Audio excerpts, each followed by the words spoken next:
নমস্কার, আপনারা দেখছেন খবরের বিবর্তন। আজ সকালে ঘটে গেল এক মর্মান্তিক সড়ক দুর্ঘটনা। জানা গিয়েছে চাকলা করুণাময়ী এলাকার এক যাত্রী বোঝাই বাস খড়িবাড়ি রাজারহাট রাস্তায় হারোয়া খালের ধারে এসে হঠাৎই নিয়ন্ত্রণ হারিয়ে খালে পড়ে যায়। স্থানীয় সূত্রে খবর, গাড়িটির চাকার কিংপিন হঠাৎ করে ভেঙে যাওয়ায় বাসটি নিয়ন্ত্রণ হারায় এবং রাস্তার পাশের খালে উল্টে পড়ে যায়। দুর্ঘটনার সময় বাসে প্রায় 40 থেকে 50 জন যাত্রী ছিলেন বলে জানা গিয়েছে।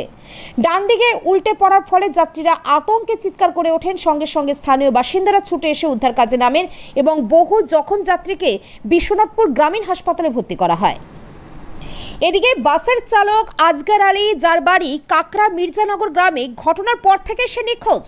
দুর্ঘটনার পর থেকে তার আর কোনো খোঁজই পাওয়া যায়নি বলে স্থানীয় সূত্রে জানা গিয়েছে। পুলিশ ঘটনাস্থলে পৌঁছে উদ্ধার কাজ শুরু করেছে এবং ঘটনার তদন্তে নেমেছে। বর্তমানে খালে পড়ে থাকা বাসটি তোলার চেষ্টা চলছে। এলাকায় চাঞ্চল্য ছড়িয়েছে এবং মর্মান্তিক দুর্ঘটনাকে ঘিরে এলাকায় নেমে এসেছে শোকের ছায়া। আজ এ পর্যন্তই। ভালো থাকবেন, সুস্থ থাকবেন। নমস্কার।